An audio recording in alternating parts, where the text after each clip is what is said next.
I'm Donnie Montemayor with Texas A&M AgriLife Extension Service. I'm a District Extension Administrator, and welcome to the celebration of the 50 years of existence of this research and extension facility.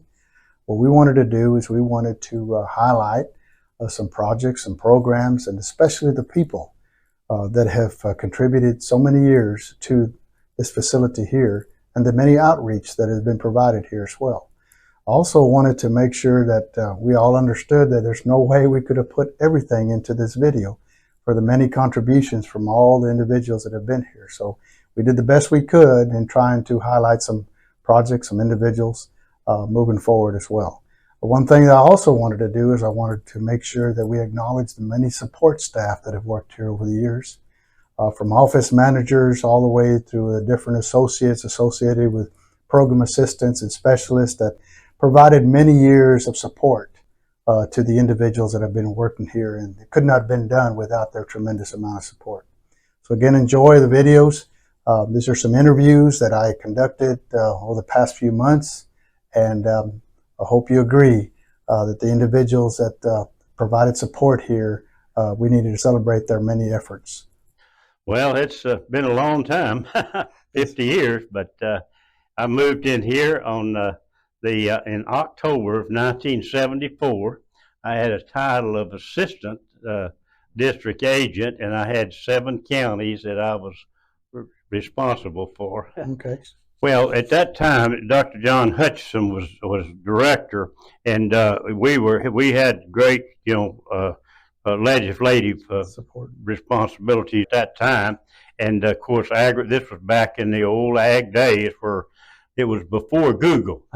And we were the ag Google for, yes, sir. and the agents were to get in here. And so we had a good structure. Of course, we had a research staff here, Okay. and then we had an extension specialist staff. At one time, we had 11 specialists that were here in every stage, and they worked with our agents. And I had responsibilities, administrative responsibilities, for a 22 county area. And at that time, it was a little different administrative structure. See, I was both district director and programmer, ag programmer for the district. I'm a little prejudiced, but I think we had the best, most effective district in the state. But we were big into agricultural result demonstrations. Agents would plan them, but the specialized people had the technical. And I remember one group of demonstrations we put on. We would get the top 2 seed varieties from every county in cotton and in grain sorghum, and we put those in demonstrations all over our district. And then we set the tour dates to where that they were different dates, and agents and producers could go to a lot of different ones. But we had a technical information on what was the best variety, and we would have producers calling us before they got it because they wanted to see that information. They're getting ready to plant, and then Yes, sir. about middle of November, 1st of December, they'd want to know what the results were on that. But it was a great program. We had good attendance at our crops tours. We had the Beeman Foundation out here was very good to us, and of course I didn't know anything about computers, and people didn't know what they did now, but I knew that was going to be important. So I got a lot of funds when we bought all kind of equipment. We had two offices, but we had this thing behind the stage here, completely full of great old big machines. But what this district had the best agents as a group, and we had excellent support and cooperation with the specialists. And I don't think there's any district in the state that could be competitive. And now, one thing that sort of verifies that is of the agents that we had. Now then, there are 6 state program leaders.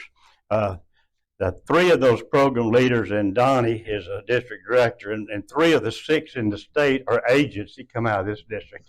That's important, I think. My best friends were, people I met through extension, And I got to know producers all over the district. And I know the agents and people that knew me. I still have a farm up in East Texas. I still run cattle. It's been my hobby all my life. The facilities here at the center and the proximity of the location of the district headquarters where our resource specialists were a tremendous asset to our county program, in my opinion. Not only did it provide a research facility that had land to conduct research for the scientists, it also provided housing for a good team of specialists that worked in the area. But I found it to be a great asset to have an auditorium here at the center to allow our producers to come in and come to meetings where they could get the latest information on production technologies.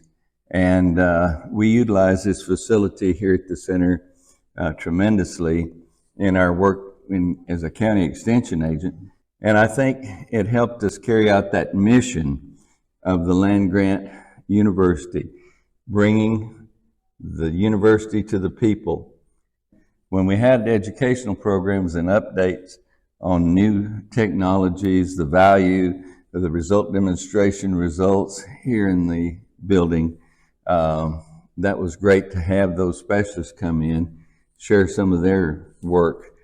And in fact, the mini annex that became a part of the A&M Center provided our extension specialists with an opportunity to conduct field trials and then share those results immediately after they were available at the conclusion of the season when they had a chance to process the data. I believe that the association with the professionals, the specialists here at the center, the research scientists here at the center, benefited me greatly from the standpoint having access to information that my producers in the county needed. It's always great when you have a team of people that are exceptionally dedicated. And of course, some of the most dedicated specialists I've ever known worked here at the center. Dr. Roy Park, he was the go-to guy anytime there was an emerging insect problem. Dr. John Bremer, he was a specialist not only in controlling and identifying weeds, but also application of herbicide technology and drifting.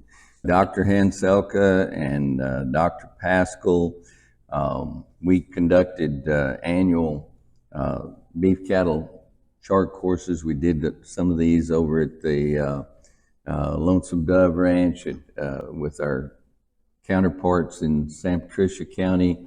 Those specialties were needed throughout our region to work with producers on those types of problems. You know, I think that the district is made up of great agents, some of the best agents in the state. And so it was really an honor and a privilege to work with them day in and day out on the 4-H Youth Development Program. And they were some of the most creative agents that we have. And, you know, I loved their thinking, creativity, and their dedication to the youth program. I feel like we were always looking at how we can continue to enhance and improve programs that we were offering youth, whether it was something like District Leadership Lab or the Crossroads Career and College Exploration program that we did. And so the conversations never stopped happening when it was, what are we doing and how can we even do more and do better? And I think that's the greatness of AgriLife Extension and the people that I was able to work with in District 11. But one of the other things that was started out of District 11, in my time there, really it was more of the brainstorming phase, was the 4-H Food Challenge. And again, it was going back to those great agents that were creative and really wanting to revive a 4-H project, the food nutrition project that we had, and has been a very significant project for Texas 4-H. But you know, just in those conversations of what else can we do, We had agents like Sarah Womble and Jody McManus, who and I think probably Jenny Hale, saying, why don't we try something different and try something like, then it was Iron Chef, and now we have things like Chopped. And so the group took it and ran with it. And we said, we're going to take this statewide. And now it's one of our largest contests that we offer in the 4-H Youth Development Program. And it's revived the Food and Nutrition Project. It's enhanced our numbers and had great impact on what youth are learning. And not only learning about food and cooking, but learning about nutrition and learning about teamwork and leadership and communication. So we all know those are great life skills. In the early days here at the center, we set up a seafood technology laboratory, which is part of the research component. And one of the very first things that we did was to develop the optimal brine freezing system for shrimp vessels, kind of in keeping with traditional agriculture, row crop, specialty type things. We started dealing with the largest fishery in the state of Texas, which is the offshore shrimp fishery. But at the time, when I started here, the shrimp fleet in the Gulf of Mexico were limited to trips of about 2 weeks because they used ice to keep the catch from spoiling before they got back to dock. But that was about the limit because the ice would start melting, and even on ice, shrimp spoil fairly rapidly. So we developed the optimal system for brine freezing. That is lowering the temperature of water by adding salt to the water to get the temperature below freezing, so that you could put a sack of shrimp in a big box of brine and get it to freeze in about 5 or 6 minutes. And then it goes down into a frozen hold on board. That meant that these vessels that used to be able to go out only for 2 weeks have to go all the way back to port, then go back offshore 30, 40, 50 miles, whatever, spend a lot of time, a lot of fuel when they weren't fishing. They could now stay out for a month, 2 months, sometime even 3 months when they were still fishing off of the Campeche banks in Mexico. And most of that work was done here? That work was done here. Awesome. Almost exclusively, yeah. How quick was that adaptation from producers? How did they adapt to it? They adapted to it very rapidly. Very rapidly. Yeah. Within 5 or 6 years, there was hardly an ice boat left in the Gulf of Mexico. It would not have happened without the team approach. It was our marine agents in the coastal counties that actually showed the shrimp fleet how to set up the system and how to maintain it to get an optimal product. Well, I came there in 1978, so I think I was there for 35 or 36 years, which was a very enjoyable career. Well, we did a lot of programs in the counties, and the county agents helped us find locations to run many of the tests that we ran. And we ran a lot of on-farm tests. And as I mentioned, in the early years, before Joe Pascal got there, we did a lot of external parasites on cattle on ranches there. So that was all some good work. It's good to do it on farm where people that are on the farm can actually see the work being conducted. Well, we had a team, normally a team of people out of the Corpus Christi Center, and even that came from College Station, the specialists to work on those tours in the various counties.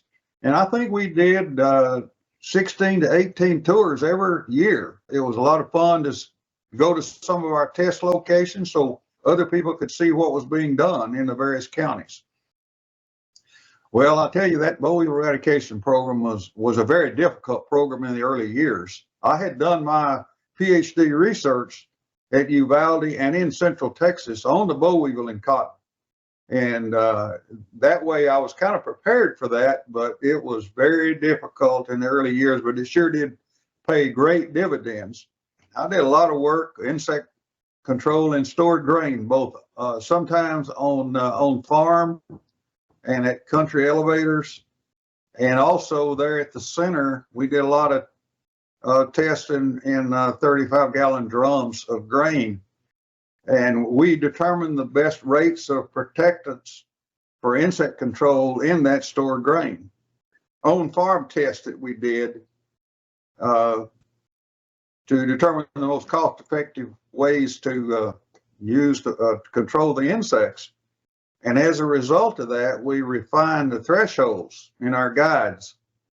Those four, the on-farm test, the refinement of thresholds, the boll weevil eradication program, and the best rates of grain protectants for insect management, I think were some of the major accomplishments.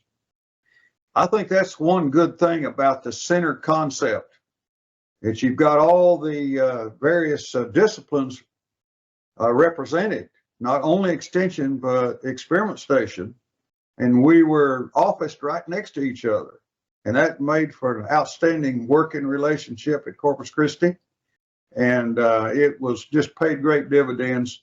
35 plus years. Actually, after I retired, I continued to work for nothing. I tell people sometimes that I was overpaid during my career, so I kept working after that to kind of make up some of that. With state funding, Healthy South Texas was born, and Corpus Christi was the center of that, serving 27 counties. We were able to hire and train a team of health specialists that had a lot of good experience, and they were strategically placed around the 27 counties. We were able to develop a lot of educational initiatives through that program. We developed extra Cooking Well suite of programs, Dance Fit, we had Walk Across Texas. Dinner Tonight, those are cooking schools, and so they're high energy, high impact cooking schools where community is invited to come in, participate. We developed different programs to go with that, such as with diabetes education. So the agents promote those in the community, and then we have nice crowds that come in. They get actual demonstrations, they get recipe books, they get to taste. We also connected with the Health Science Center. And the Health Yes. Science Center did their research, and we assisted in outreach there, didn't we? Yes, that was a very unique partnership that had not been done before in partnering with the Health Science Center. So they brought their expertise from that end in diabetes, and they did more of the diabetes education. We did more of the practical information on the food preparation and kind of building those programs together to make more impact for people. The other thing I wanted to mention, Donnie, is I think when we look at family and consumer sciences, or now family and community health, we go way back in bringing that agriculture and food together. And when you think about the producers and the projects that were going on in the center here, and then bringing in the health aspect of it, bringing all that together, because people are not just ag producers, they're also family members, they're also parents. And so looking at that kind of family more holistically is something that's really important. And I think that's just so important to look at people as there's many different components in their lives. And I think what's exciting to me about Extension is that we can touch all those aspects of it. And we've seen people change and families change and become stronger and healthier. I had the chance in 1984 to switch over to Extension and start at the very root level of their computer efforts, computerization. And you're right, at the center there was no infrastructure for computers or networks, or there were a couple of small statistical computers. It kind of looked like cash registers that we had that were in research. And we had one terminal that we could hook at the center that people shared, that you could hook back to College Station to run statistical analysis. It was a difficult thing. You had to put your data in, dump it up there, and they ran it, and then you had to go back on and retrieve it, and it was kind of painful. But Extension had the idea to start this computer technology unit, they called it at the time. Information technology as a term didn't even exist. Wow. And initially, we had just an eclectic set of computers of all sorts. and we had, early Apple and IBM and K-Pro and all these different kinds of brands, different companies that were trying to make computers.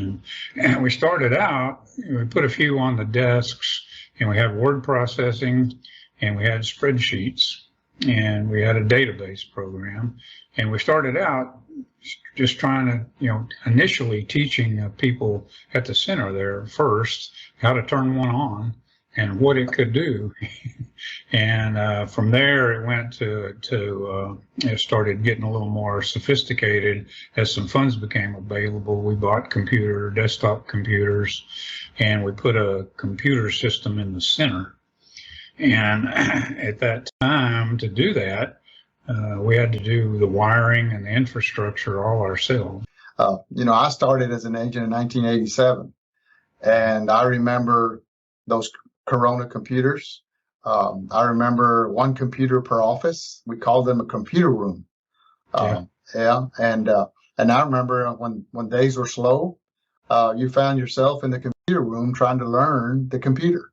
That's what a lot of agents did, and I remember people that adopted it or not. You'll find this story kind of, what you said. I had an agent, a trainer agent once that told me, he said, "Don't worry about that email stuff." He said, "If it's important, they'll send it in the mail." that changed rapidly. That changed rapidly, didn't it? Yeah, it sure did.